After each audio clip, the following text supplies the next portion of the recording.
Hello, hi friend कशा आहात तुम्ही? आय होप सगळे ठीकच असतील. तर माझ्या कुकिंग चॅनलमध्ये मी तुमचं मनापासून स्वागत करते आणि हो फ्रेंड्स रिक्वेस्ट आहे की ही जी रेसिपी आहे ना, स्किप न करता असाच पुढे कंटिन्यू पाहत राहा.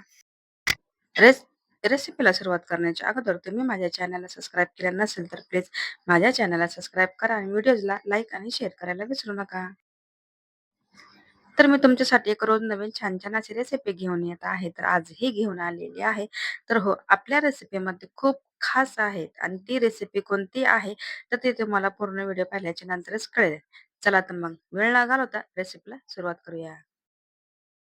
तर सर्वात आपण काय केले का गॅसचा फ्लेम चालू करून एक कढई ठेवली आणि कढईमध्ये साधारणपणे आपण काय केले माहिती का 1 ते 2 चमचे ते तेल घेतले आणि तेल घेतल्याच्या नंतर तेल तेल जे आहे ना चांगल्यापैकी तापून घेतले आणि त्याच्यामध्ये थोडंसं जिरं ॲड केले. तर ही रेसिपीमध्ये जिरं जातं का नाही ते मला कमेंट करून नक्की सांगा. तर इथं मी काय केले थोडंसं जिरं ना लाल होईपर्यंत इथं करून घेतलं. ते तुम्ही इथं पाहिलं असेल 2 कांदे घेतले आणि 2 कांदे जे आहेत ना तर बारीक चॉप केलेत.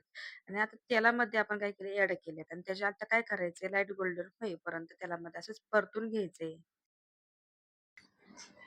आणि तुम्ही पाहिलं असेल, की आता ही कांदा जी आहे ना, त्याचा पूर्ण असा कच्चापण निघून गेलाय आणि त्याला छान असा पैकी कलर आलाय. आता ह्याच्यामध्ये काय करायचंय, टोमॅटो इथे घ्यायचंय. आता हे तुम्ही म्हणलं असेल टोमॅटो किती?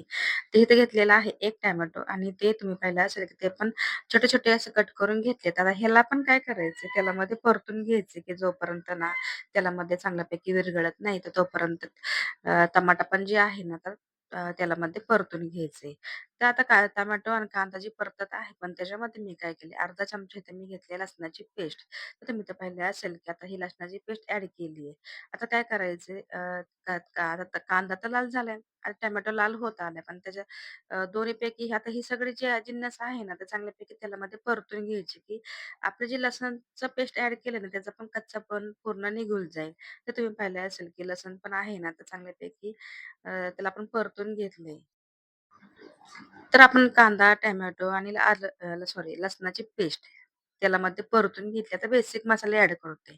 तिथे मी काय केले अर्धा-अर्धा चमचे ते मी मसाले घेतले. तर अर्धा चमचा मी घेतलेला आहे चिकन मसाला, अर्धा चमचा घेतलेला आहे मटण मसाला आणि आपण काय केले अर्धा चमचा म्हणजे इथे घेतलेला आहे होममेड मसाला आणि त्याच्यासोबतच ना थोडीशी हळद ॲड केली, थोडंसं चवीपुरतं मीठ ॲड केले. आता ह्याला काय करायचं तेलामध्ये चांगल्यापैकी परतून घ्यायचं, की जेणेकरून आहे ना मसाले पूर्ण चांगल्यापैकी परतल्या जाईल आणि गॅसचा फ्लेम कमी ठेवायचा, हाय ठेवायचा नाही.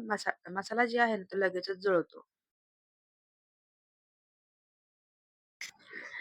आता मसाला तर परतून घेते, पण त्याच्यासोबत मी काय केलंय, थोडंसं ना पुदिना ॲड केलाय आणि त्याच्यासोबतच कोथिंबीर ॲड केली. तर ही स्वच्छ आधी धुवूनच मी साईडला कट करून ठेवले होते. तर तुम्ही इथं पाहिले असेल, की आपली जी रेसिपी आहे, तर किती कलरफुल दिसत आहे आणि दिसायला ही खूप छान दिसते का नाही. तर तुम्ही इथं पाहिले असेल, की आपली रेसिपी आहे, तर ती अंडा मसाला, तर ती कशाप्रकारे एकदम सोप्या पद्धतीने तर तुम्ही तव्यावरती अंडे बरेच तळून वगैरे खाल्ले असतील, पण अंड्याची चटणी पण खाल्ली असेल. पण अशी कधी अंड्याची चटणी तुम्ही बनवली का? आणि हो, ही रेसिपी आहे ना थोडीशी वेगळ्या पद्धतीची आहे. तर ती तुम्हाला नाही तर सगळ्यांनाच आवडणार अशी ही रेसिपी आहे. आपण हे इथे कप्पे तयार करून घेतलेत. आता काय करायचं आपण प्रत्येक वेळेस काय करतो, की अंडा बुर्जी बनवतो त्यावेळेस अंडे फेटून घेतो. तर आता त्या अंडे फेटून घ्यायची गरज नाहीये. तर तुम्ही तर पाहिले असाल, की आता इथं काय केलंय मी 4 ते 5 इथं भाग आहे ना, ते आपण करून घेतलेत. जेणेकरून आपली जी अंडी आहेत, तर ती व्यवस्थित बसतील. आणि ही रेसिपी आहे ना, तर आपण तेल पण आपण काय केले कमी प्रमाणात ॲड केले. ते तुम्ही तर पाहिलं असेल, की आपण जे कप्पे तयार केलेत ना, त्यात फक्त अंडी फोडून घ्यायची, फेटायची नाही. म्हणजे काय होतं, अंडे आपले जसे आहे तशी राहतात आणि अशा पद्धतीचे अंडे खायला खूप छान लागतात. जर तुम्ही आतापर्यंत ही रेसिपी बनवली नसेल, तर नक्की पहा. म्हणजे करून पण पहा, की कशा पद्धतीने होते आणि घरच्यांना तर हे आवडणार, ही पण माझी गॅरंटी आहे. आता हे आपण 3 अंडे आहेत, ते पण आपण फोडून घेतले. त्याला चौथा अंडा आहे, ते पण तुम्ही पाहू शकता कशाप्रकारे आणि जसं तुम्ही ही रेसिपी पाहता ना, तशा तुमच्या प्लेटमध्ये येणार, ही पण गॅरंटी आहे. अजिबात तुटण्याची वगैरे शक्यता राहत नाही. आता हे सगळं झालंय. आता ह्याच्यावरती काय करायचं आपण मसाल्यामध्ये तर जे आपण मीठ आहे ना, ते ॲड केले. पण अंड्यामध्ये थोडंसं मीठ ॲड करायचं, की जेणेकरून ज्यावेळेस अंडा आपण खायला घेऊ ना, थोडा टेस्ट त्याचा पण लागला पाहिजे ना. ते तुम्ही पाहू शकता. थोडंसं वरतून मी काय केले, थोडासा मसाला सॉरी मीठ ॲड केले. तर आपण ह्याच्यावरती काय करणार, थोडीसं काय करायचं, कोथिंबीर ॲड करायची. तुम्हाला हवी असेल तर तुम्ही करू शकता. पण मला आवडतं कोथिंबीर टाकायला, तर म्हणून मी ते टाकून घेतले. तुम्ही इथं पाहू शकता अंड्याला आणखीन कलर छान आलाय आणि आपली रेसिपी कशा पद्धतीची दिसते ते पण तुम्ही पाहू शकता. तर तुम्हाला हॉटेलमध्ये ही सुद्धा ही रेसिपी आहे ना, ती मिळणार नाही. घरच्या घरी तुम्ही कमी पैशात, कमी खर्चामध्ये ही रेसिपी बनवू शकता. तर आता आपल्याला काय करायचं, थोडासा पाण्याचा हात घ्यायचा आहे. म्हणजे काय होईल माहिती आहे का, जो खालचा मसाला असतो ना, तो खाली जळणार नाही आणि काय होईल, की अंड पण शिजायला ना काही प्रॉब्लेम येणार नाहीये. तर आपण ह्याला झाकून ठेवूया आणि 2 मिनिटांनी भेटूया. A few moments later. तर आपण पाहतोय, की 2 मिनिटाच्या नंतर आपली जी अंडी आहेत, तर कशाप्रकारे शिजायला सुरुवात झाली. तर तुम्ही इथं पाहू शकता ह्याचं कलरिंग वगैरे किती छान दिसत आहे. आणि मसाला तुम्ही साईडची जी बाजू बघता ना, ते पण तुम्ही पाहू शकता, की इझिली ही निघाली. जसं आपण अंड्याची पोळी बनवतो, बेसनाची पोळी बनवतो, तशा प्रकारे ही जी पोळी तयार झाली ना, तर ही एकदम साईडला निघायला सुरुवात झाली आहे.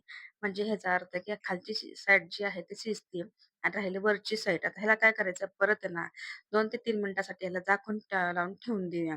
आणि तुम्ही इथं पाहू शकता, की आपली जी अंडी आहेत कशाप्रकारे एकदम त्याचा कलर चेंज झालाय. एकदम जी पोळी आहे ती पण तयार झाली. पण शिजलं का नाही ते कशाप्रकारे चेक करायचं हे तुम्ही पाहू शकता. मधलं जे अंड आहे ते ते मला तर अशा पद्धतीचंच आवडतं. तर मला जर बिल थोडंसं कच्चं ठेवायचं असेल ते पण तुम्ही ठेवू शकता. तिथं म्हणजे जी आपली रेसिपी आहे ना, तर शिजली पण आहे आणि प्लेटमध्ये मी कशाप्रकारे काढली ते तुम्हाला मी दाखवतेच आहे. तर तुम्ही अंड्याची अशी पोळी पण तयार करून खाल्ली तरी काही हरकत नाही. तुम्ही इथं पाहू शकता कशाप्रकारे जी आपली पोळी आहे ना, तर निघलेली आहे. प्लेटमध्ये कसं सजावट झाली त्याची तुम्ही पाहू शकता. आणि फायनली माझी ही रेसिपी पण आहे ना, तर झालेली आहे. आणि तुम्हाला ही रेसिपी वेगळ्या पद्धतीची कशी आवडली तर नक्की मला कमेंटमध्ये सांगा. आणि व्हिडिओ आवडला असेल तर व्हिडिओला लाईक आणि शेअर करायला विसरू नका. भेटूया नेक्स्ट व्हिडिओमध्ये. आणि हो, ज्यांनी माझा व्हिडिओ पाहिला असेल ना, त्यांचं खरंच खूप मनापासून धन्यवाद करते. आणि त्यांचं हा व्हिडिओ मी इथंच एंड करते. भेटू नेक्स्ट व्हिडिओमध्ये. तोपर्यंत स्वतःची काळजी घेत राहा. सर्वात महत्त्वाचं खात राहा आणि आनंदात राहा. आणि आपल्या चॅनलला जेवढं होईल तेवढं शेअर करायला विसरू नका. आणि हो, जर मग तुम्हाला माझी इन्स्टा आयडीचं पण तुम्ही मला फॉलो करू शकता. माझी आयडी आहे रिजवाना शेख. तर तुम्ही पण त्या पेजला मला फॉलो करू शकता. तर भेटू नेक्स्ट व्हिडिओमध्ये.